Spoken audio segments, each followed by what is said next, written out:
sculptures, paintings, burning of the national flag, etc., which represents the symbol of the Republic and our sovereignty.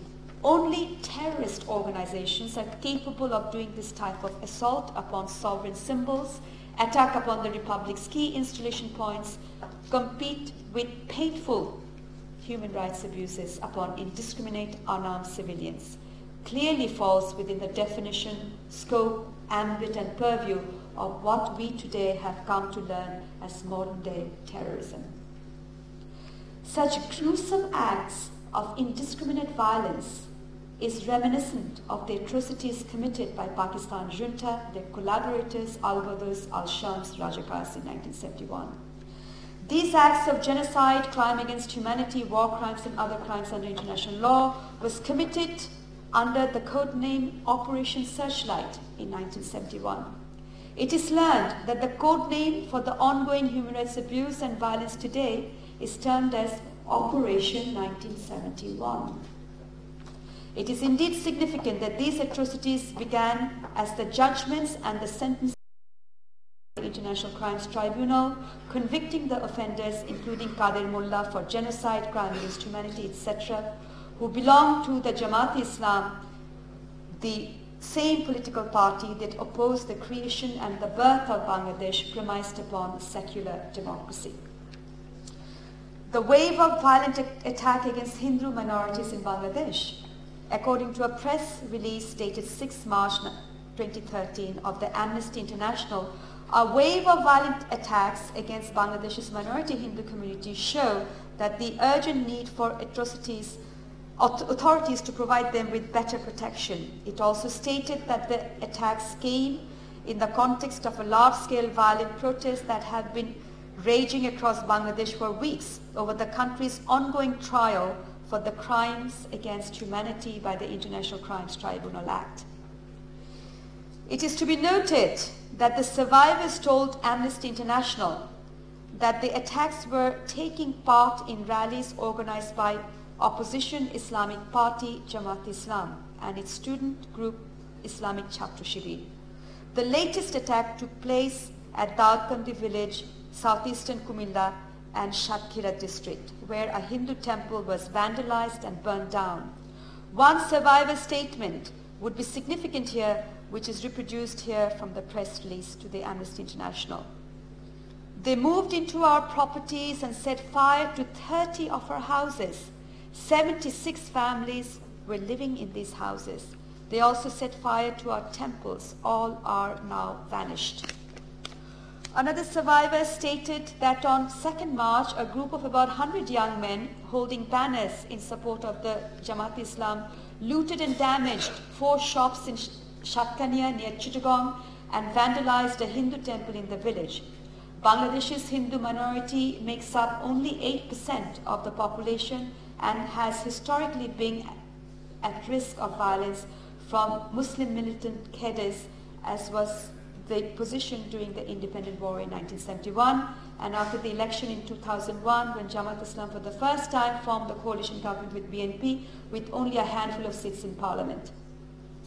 Tensions have been running high in Bangladesh in recent times as Jamaat-E-Islam and its student wing Islamic Chapter Shibir have called strikes and mass protests against the trial by the ICC, found some of its senior leaders guilty of crimes committed during the 1971 war. Being a signatory to the International Covenant on Civil and Political Rights, Bangladesh is obliged to respect recognized principles and values. In this regard, it is relevant to quote Article 6.1 that every human being has the inherent right to life, the right shall be protected by law, no one shall be arbitrarily deprived of his life. Article 3 to the Universal Declaration of Human Rights the moral guideline for the states to take care of their citizens. That is quoted herewith, everyone has the right to life, liberty and security of person. These rights are naturally inherent and universal irrespective of sex or color or religion. Equally guarantees those rights. A report was published in the website of the Gatestone Institute on November 21, 2013, which referred the Hindu community leader's statement, quoting, so far more than 50 Hindu temples and more than 1,500 Hindu homes were destroyed in 20 districts in 2013 alone. Even if recently the United States of America expressed deep concern at the recent attacks on Hindus and urged the government to take action against the criminals and to protect the rights of minorities, it is also pertinent to mention that in the last year, an estimated 25,000 Islamist attacks, 12 Buddhist temples and monasteries and 50 homes in reaction to the alleged tagging of an image supposedly depicted as a desecration of Quran in the Facebook profile of a young man. Subsequently, several Hindu temples were destroyed and violence spread. Judges involved with the ICT trial and prosecution witnesses are being attacked and killed. On 10 December 2013, 58-year-old prosecution key witness Mustafa Hawladar in the case of crimes against humanity against Jamaat-E-Islami leader Delor Hossain Saidi died from his injuries on 9/12/2013, 2 days after being hacked in his sleep at his Pirojpur home. His death exposes concern over the security of those testifying in cases of crime against humanity. It was claimed that this is the state's failure in ensuring security for the witnesses of the cases of crimes against humanity. Human Rights Watch, New York, urged to the Bangladesh authorities to set up an effective mechanism urgently to protect witnesses in cases before the International Crimes Tribunal. It is a matter of great concern that a systematic attack is being operated by Jamaat Shibir at the houses of the judges of the tribunal, along with the judge of the Appellate Division of the Supreme Court of Bangladesh. It has been observed, according to date, that on December 11, 2013, miscreants set fire to the village home of Justice Surendra Kumar Sinha, a judge of the Appellate Division of the Supreme Court of Bangladesh, at Tilakpur in Kamalganj of Maulavi Bazar. In this regard, it is pertinent to mention that Justice Surendra Kumar Sinha is a judge of the Appellate Division, being the apex court of the Republic, which heard the appeal and the review petition of Abdul Qadir Mullah. On 12 December 2013, on the consecutive day of the attack at the house of Justice Sinha, a petrol bomb and 4 crude bombs were hurled at village home of Justice A.T.M. Fazle Kabir, the Chief of International Crimes Tribunal 1 in Chapainabganj, Shodor Upazila on 12 December 2013. On 13 December 2013, miscreants once again hurled a Molotov cocktail at a crude bomb at a village home of Justice Jahangir Hussain Selim, a member of the International Crimes Tribunal 1 at Mehedipur under Shenbag Upazila in Noakhali. His house came under attack only a day after an attack on the house of the tribunal presiding judge, Justice A.T.M. Fazle Kabir in Chapainabganj. Both Justice Fazle Kabir and Justice Jahangir Hussain are the judges of the ICT set up to try the suspects of crimes against humanity committed during the Liberation War of 1971. Factually, experientially, and as corroborated both by the electronic and written media, it is evident that these atrocities are being perpetrated by Jamaat-e-Islam, Jamaat Shibir and Hifazat-e-Islam. Department of Homeland Security Center for Excellence established a national consortium for the study of terrorism and response to terrorism known as START in 2005. According to its website, START, a center of excellence of the Department of Homeland Security, in its list of terrorist organization profile, includes Islamic Chhatra Shibir of Bangladesh as one of such largest terrorist organizations in the world. I read the profile, if you allow me. I know we are running short of time, but it's very important to understand the network under which they are operating and the threat we, the people of this country, are facing. Islamic Chhatra Shibir, this is the Homeland Security website and the START, the special wing, the National Consortium for the Study of Terrorism. Islamic Chhatra Shibir, ICS, is the student wing of Jamaat-e-Islam, the largest Islamic political party in Bangladesh. ICS is legal and a member of legitimate organizations such as the International Islamic Federation of Student Organization, Islamic Chapter Shibir is extremely militant and has been linked to numerous acts of violence over the years. In addition, the group has also been linked to a number of large terrorist organizations, both in Bangladesh and internationally. Islamic Chapter Shibir was founded in 1941 along with the establishment of its parent group, the Jamaat-E-Islami. Today, the group has grown to be one of the largest Islamic student organizations in the world.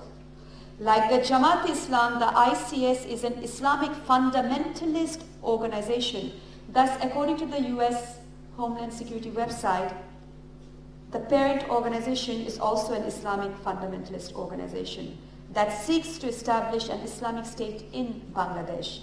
The ICS has its main base of power in the universities of Bangladesh, most notably at Chittagong and Rajshahi. Furthermore, the group has a great deal of influence in the large madrasa system throughout Bangladesh. Despite claims of legitimacy from the group, the ICS is undoubtedly a militant organization. The violence perpetrated by the ICS can generally be put into two categories. The first category involves interfighting between ICS and other student organizations on university campuses. The ICS's main rival on campus is the Bangladesh Chhatru League, student wing of Awami League, a political opponent of Jamaat-E-Islami. Clashes between the BCL and ICS have caused numerous deaths over the years, most notably in July 2000 when suspected ICS members killed 6 BCL activists in a shooting attack in Chittagong. The second category of violence includes general terrorism beyond the borders of educational institutions. The ICS has been blamed for numerous terrorist attacks throughout Bangladesh, including the bombing of an Awami League rally in July 2001 that killed over 20 people. Although an ICS activist was arrested in connection with this incident, the man was later released and ICS was never directly implicated. ICS has also been linked to several large terrorist organizations. Many officials and news sources allege that the group is nothing more than a recruiting ground for terrorist groups such as Harkatul Jihad, Islami and Jamatul Mujahideen, while others simply view ICS as a front for Jamaat-Islam terrorist operation. The ICS has also been linked to international groups such as Taliban and Al-Qaeda. But concrete linkages have never been proven, and these accusations usually come from Awami League politicians. In any case, Islamic militancy in Bangladesh has exploded over the past few years, and it does not deem far-fetched that ICS might have or soon will have affiliation with these groups. ICS is an active student militant organization with a large but unknown amount of members. The group is currently dedicated to the establishment of an Islamic system of education in Bangladesh and the foundation of an Islamic state in Greater Bangladesh. Although the group enjoys legitimacy and support from many Bangladeshis, the ICS has shown no hesitation to use violence to further its aims. Whether impunity to the perpetrators of genocide, crime against humanity in Bangladesh during 1971 has given rise to this modern-day terrorism. After the victory of Bangladesh, initiatives were taken for the trial of 195 prisoners of wars, against whom there was specific violence and proof of core international crimes. However, in the Western world, there seems to be a considerable body of opinion which thinks there ought not to be any trials of those alleged to be responsible. This is as per Professor Niall MacDormand. Thus, under the pressure of Pakistan's Western allies and the strong lobby of Islamic states headed by Saudi Arabia, and ultimately upon the assurance given by Mr. Zulfikar Ali Bhutto, given to both Bangladesh and India, that he would ensure the trial of those 195 POWs in Pakistan, they were released. Mr. Bhutto did not keep his promise and desecration his international obligation to try these criminals. Following such default, impunity grew in all directions and on all dimensions. In 1977, Mr. Bhutto himself and his party got the majority vote and won parliamentary election held in Pakistan, and the military took over power in a successful coup d'etat led by Ziaul Haq under the code name Operation Fair Play. Due to the shortage of time, I will not go into the Pakistan scenario, but one is trying to make the connection that because of the impunity granted to these POWs in Pakistan, which really became the hotbed for nurturing and cultivating terrorism around the world. So whether, and this is for you to consider, whether the impunity granted to the perpetrators who committed the atrocities of 1971 is the root cause of modern day terrorism across the world, and is whether Bangladesh needs to grapple with this situation, because they are now international global organizations with international financing. So I will not go into the history of how this developed in Pakistan and Bangladesh. Is here in the paper. I want to now talk about the international response to this violence and the trials of the ICT, which causes a lot of concern for all of us. In the background of such sporadic terrorist violence in Bangladesh, the UN High Commission for Human Rights, Navi Pillay, on 1st December 2013 expressed her various concern about the rising level of political violence in Bangladesh and its link to the failure of the major parties to resolve their differences over the conduct of election. The ground realities, on the other hand, point to terrorist attacks of Jamaat Shibir, which cannot be termed as political violence or election-related violence in the traditional sense as experienced by Bangladesh at present. In the past, there were instances of rival political processions targeting each other and sometimes the riot police, but the prime target has never been innocent civilians, as is characteristic of current terror reigning in Bangladesh. She further observed that in the past week, we have seen acts of extreme as protesters throwing Molotov cocktails into public buses without allowing the occupants to escape, leaving women and children with horrific burns. In such observation, she has in fact described a classic terrorist bomb attack upon random unarmed civilian, including women and children, which ought to have triggered certain inquiry, application of mind, and initiation of appropriate human rights responses to fight impunity and invite specific actions for combating terrorism, as well as spell out the steps the UN Human Rights Chief is able to extend to Bangladesh in the spirit of cooperation in counter-terrorism measures. The Office of the UN High Commissioner appears itself in describing a classic terrorist bomb blast as political violence, and thereby inadvertently to attach a faint sense of justification to terrorists and their atrocious international crimes. If the position taken by the UN High Commission for Human Rights is correct, then of course every terrorist bomb attack around the world can be described and excused as political violence, which we are sure is not and cannot be the intent of the Commission. The High Commissioner pointed out that Bangladesh is a state party to the Rome Statute of the International Criminal Court and stated that in other situations we have seen cases of political or election-related violence where the perpetrators to such acts, including political leadership, have faced prosecution. It is most humbly submitted that terrorism ought not to be termed as political or election violence. Terrorism is defined under the Anti-Terrorism Act 2009 in Bangladesh, being in tune with all the 13 international conventions of terrorism, SARC Regional Convention on Terrorism, including its protocol, UNCT Review Resolution 2010 against terrorists, which identifies those offences as serious crimes and of election or political violence. Jamaat-E-Islam, with its student wing About Shibir, has unleashed a reign of terror as a consequence of ICT trials, which began the process to end their impunity for atrocities in 1971. It may also be mentioned that Jamaat-E-Islam is also disqualified to participate in the upcoming national election pursuant to a public interest litigation, and by virtue of the judgment delivered thereunder, the High Court Division of the Supreme Court of Bangladesh. Thus, the nexus between the political and election-related violence and terrorist acts, activity of Chhatra Shibir, is neither tenable nor desirable, as political garb purports to deminimize the severity of those terrorist acts.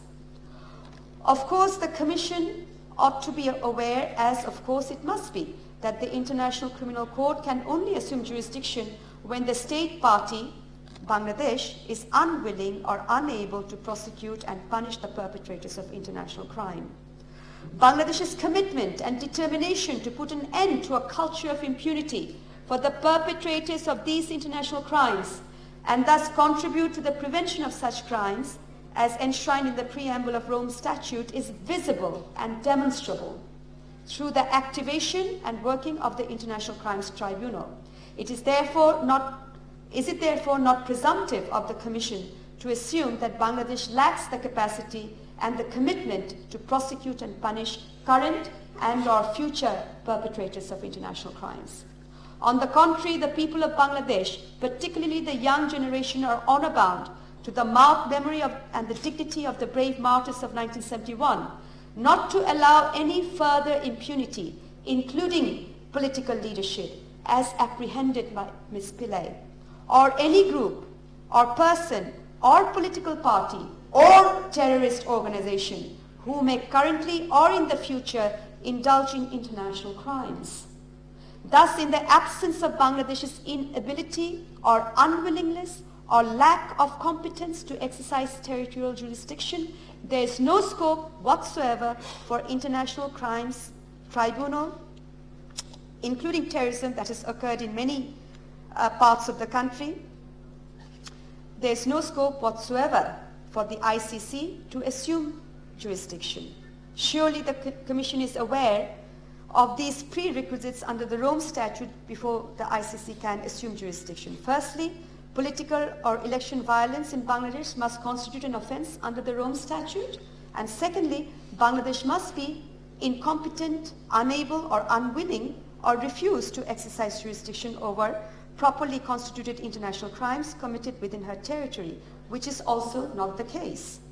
Therefore, on 9 December 2013, there were 2 further letters issued from the Office of the Human Rights Commission on behalf of the Human Rights Commissioner, addressed to the Prime Minister Sheikh Hasina, and the other issued by the UN Special Rapporteurs on the independence of judges and lawyers, Gabriela Knau, and the summary execution, Christoph Haynes, urging the government of Bangladesh not to carry out the execution of Kader Mullah pursuant to the judgment and sentence given by the Appellate Division of the Supreme Court, being the apex court of the Republic, on the plea that the